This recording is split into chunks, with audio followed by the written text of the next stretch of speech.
Ice క్రీముల ప్రేమ, బేకరీల ప్రేమ,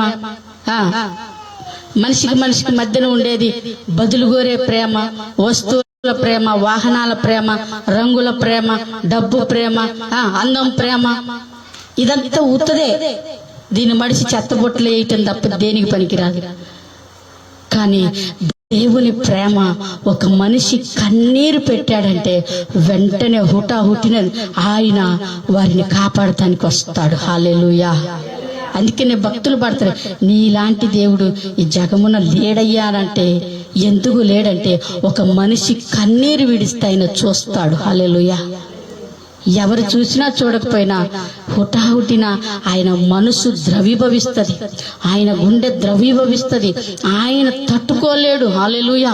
అంటే మానవునికి దేవునికి అంత సంబంధం ఎందుకుంది అనంటే ఆయన పోలికలో చేసుకున్నాడు మానవుని. హల్లెలూయా. ఆయన పోలికలో చేశాడు.